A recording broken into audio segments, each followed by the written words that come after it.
Apa hukumnya menerapkan sistem demokrasi kapitalis? Dan apa hukumnya mengatakan syariat Islam secara kafah dalam bingkai khilafah? Ada yang namanya fikih. Fikih itu dibagi lagi, ada namanya fikih ibadah, salat, zakat, puasa, haji. Ada lagi namanya fikih muamalah, jual beli, dagang, mudharabah, bagi hasil, murabahah, permodalan, musaqah, sewa menyewa, gadai menggadai, menghidupkan tanah untuk pertanian.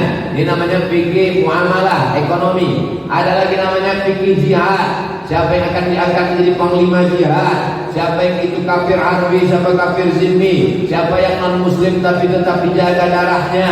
Ada namanya fikih siasah. Disebut juga dengan siasah syar'iyyah, disebut juga dengan min fiqh daulah, disebut juga dengan fiqhul khilafah.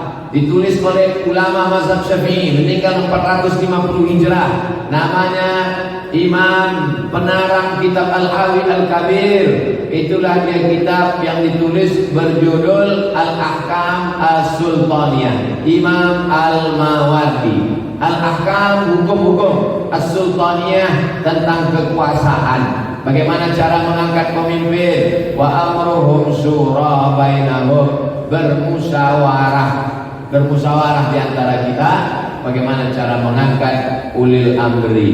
Nama orang yang bermusyawarah itu namanya ahlul halli wal aqdi. Karena tidak sama antara suara orang yang berilmu dengan orang yang tidak berilmu. Sedangkan dalam demokrasi tak ada beda antara suara diplomat dengan penjual tomat.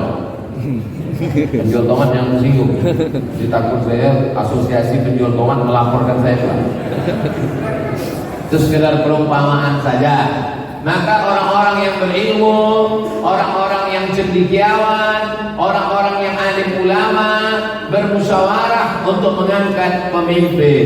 Lalu pemimpin tadi punya wajib 5, 10. Begitu dalam kitab Al-Ahkam As-Sultaniyah. Menjaga perdamaian, mendamaikan orang yang berkonflik, menjaga agama dari kesesatan, menjaga orang susah jangan sampai tak makan.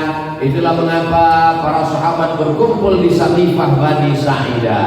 Mereka bermusyawarah, masing-masing punya calon. Orang Muhajirin punya calon Umar bin Khattab, orang Ansar punya calon Sa'ad bin Ubadah. Mereka bermusyawarah, tereliminasi Sa'ad bin Ubadah karena dia tidak Quraisy. Karena hadis Nabi berkata al-a'immah min Quraisy, pemimpin mesti diangkat dari golongan Quraisy. Akhirnya terangkatlah Umar bin Khattab. Tapi kata Abu Bakar Siddiq, Umar bin Khattab mengatakan Abu Bakar lebih layak. Karena waktu Nabi sakit, Abu Bakar yang diangkat menjadi imam sholat. Imam sholat mengindikasikan akan menjadi imam besar, imam sebuah kekuasaan.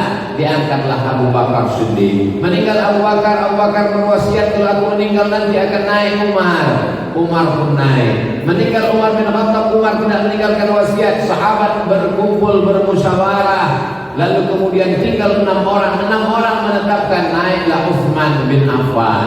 Sayyidina Utsman meninggal terbunuh, ditikam oleh Abu Lu'lu'ah. Umar bin Khattab meninggal, Utsman meninggal, Umar bin Khattab ditikam Abu Lu'lu'ah Majusi. Lalu kemudian Utsman bin Affan dibunuh sedang membaca Al-Quran.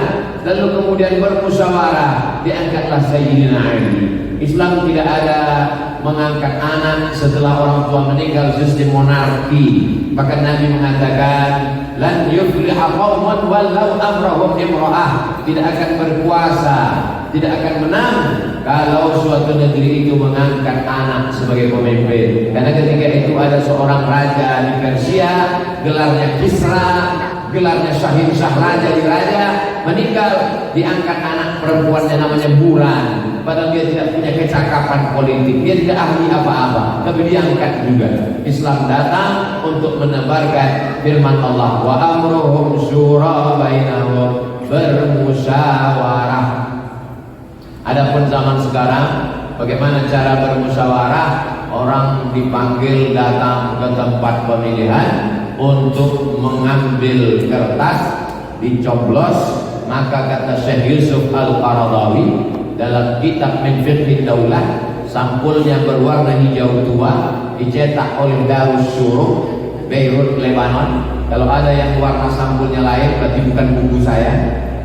Di situ dikatakan ketika saya mencoblos calon bupati, calon gubernur, calon presiden, saat itu saya sedang bersaksi di hadapan Allah. Aku Abdul Somad bersaksi bahwa orang ini layak amanah menjadi pemimpin 5 tahun ke depan. Oleh sebab itu maka persaksian saat mencoblos itu adalah persaksian akan dituntut di hadapan Allah. Ala adullukum ala akbaril kabair, maukah kamu aku tunjukkan dosa terbesar di antara dosa besar? Di antara dosa besar adalah yang pertama asyirk, syirik. Yang kedua uququl walidain, durhaka kepada orang tua. Yang ketiga syahadatuz zur, kesaksian palsu. Kenapa dia pilih?